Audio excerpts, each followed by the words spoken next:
Olá, meu nome é Kevin Patrick e meu grupo é composto por Arthur Silva e Francisco Haroldo. Somos alunos de computação numérica da turma 3A do professor Marcelo Nogueira.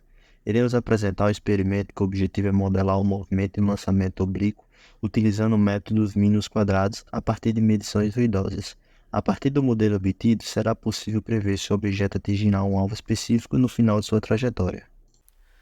O experimento envolve lançar uma bolinha, capturar os frames até o meio da trajetória e prever o impacto no alvo e, a partir disso, comparar a trajetória prevista com a real.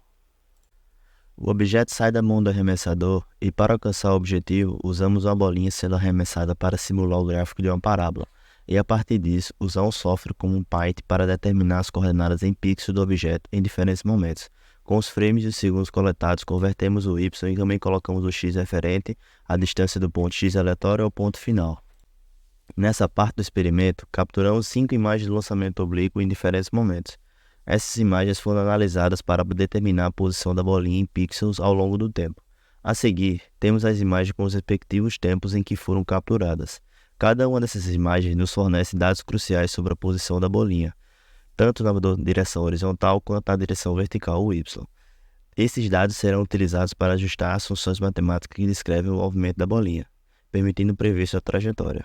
Ao coletar e analisar essas imagens, conseguimos modelar um movimento oblíquo e utilizar o método dos mínimos quadrados para obter um ajuste preciso.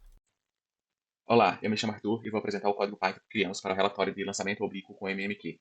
Então, iniciando aqui pelo item 1, que o relatório pede, vamos descobrir aqui os valores da variável A0 e A1, dada essa função, x de t igual a 0 mais A1t.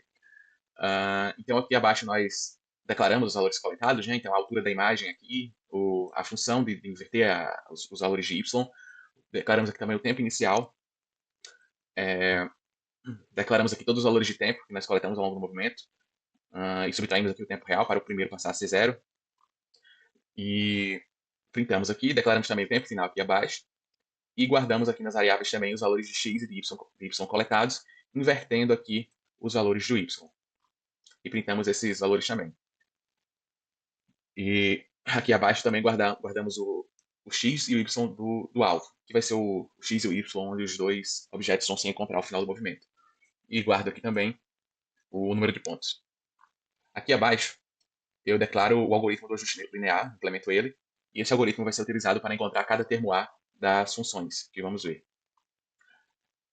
Então, aqui abaixo, eu declaro cada termo da função x de t, cada função g da função x de t, e chamo aqui a função para obter os valores de A.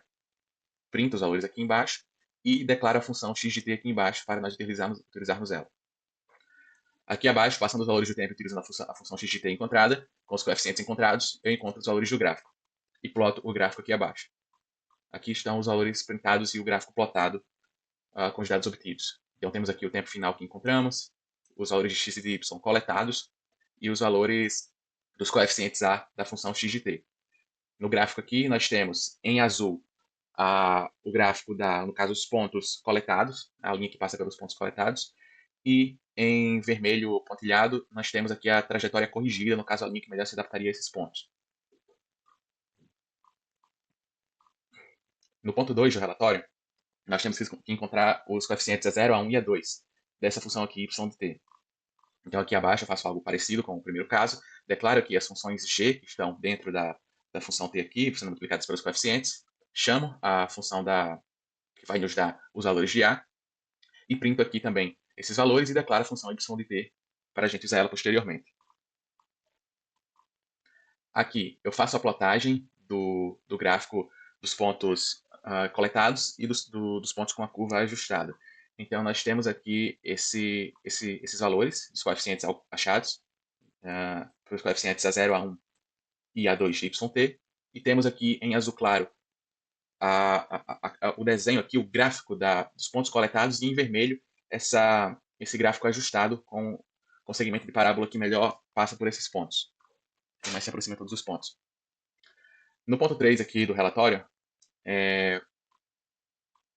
nós vamos fazer uma comparação dos dois casos. Então, eu faço a plotagem aqui do movimento completo, que foi obtido depois que encontramos os coeficientes, e comparo esses valores com os pontos coletados também.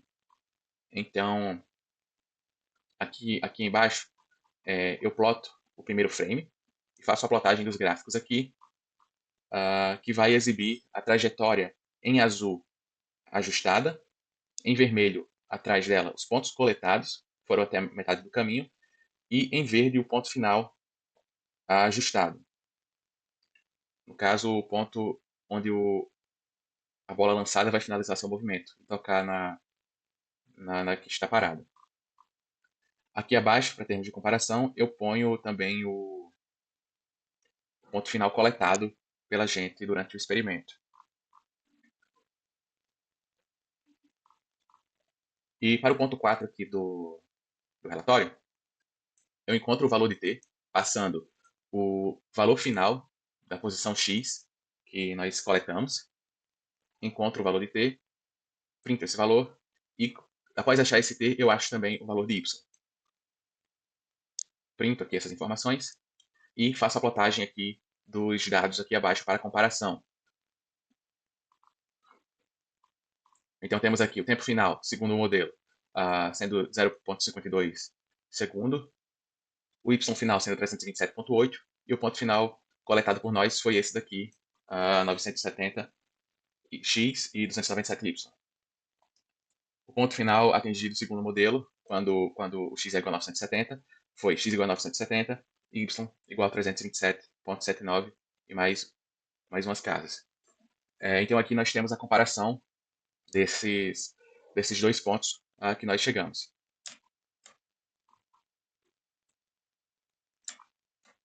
Em azul, nós temos o ponto final, segundo o modelo, quando o x atinge 970, que foi o nosso valor final coletado, e no ponto vermelho temos também o ponto final coletado por nós, né? No caso, o ponto real aí, onde a bola vai atingir o alvo final. Então, a conclusão é que, seguindo a trajetória corrigida, o objeto vai tocar o alvo x vai tocar o alvo quando o x atingir seu valor final, porém o valor de y vai ser um pouco maior do que o valor real e ela vai tocar um pouco mais acima aqui, o objeto final, ao invés de tocar aqui mais na frente. Fazendo as comparações finais, o nosso tempo total de movimento foi de 0,535 segundo. O ponto real de encontro que captamos através do pente foi de 970 para o eixo X e 297 para o eixo Y. O ponto de encontro aproximado obtido através da curva encontrada utilizando o método dos mínimos quadrados para esse mesmo tempo final de 0,535 foi de 985,147 para o eixo X e 296,27 para o eixo Y. Neste caso, onde nós encontramos o tempo através da posição final, nós pusemos o valor de x final, que no caso é 970, na função que encontramos, e obtivemos o valor de 0,52 segundo, um pouco diferente do real, que foi 0,535. E partindo desse tempo, nós conseguimos encontrar o valor de 327,798 para a coordenada y. Como dá para ver na imagem à esquerda, o ponto azul, que foi o ponto estimado através de MMQ, possui o mesmo valor x, porém um valor de y um pouco maior, ele está um pouco mais alto do que o ponto vermelho, que é o ponto real que encontramos captando os dados no experimento. O experimento nos permitiu extrair vários conhecimentos importantes sobre o movimento do objeto. Aprendemos a determinação da trajetória. Utilizando os pontos coletados, conseguimos determinar a trajetória do objeto, tanto na horizontal quanto na vertical. Também aprendemos a ajustar os dados por meio do MMQ. Para ajustar os dados, nos mostra como podemos utilizar técnicas de regressão para encontrar a melhor aproximação de funções que descrevem um conjunto de dados experimentais. Também aprendemos a precisão de posição e tempo e também a verificação de acerto do alvo. A partir do cálculo realizado, podemos verificar se o objeto atinge o alvo desejado. considerando suas dimensões e as do alvo. Isso é importante em experimentos e aplicações práticas onde a precisão do movimento é crucial. Aprendemos também a visualização gráfica. A visualização gráfica da trajetória e pontos coletados permite uma compreensão intuitiva e imediata do comportamento do objeto, facilitando a análise e a interpretação dos dados. Esse foi o nosso trabalho. Muito obrigado.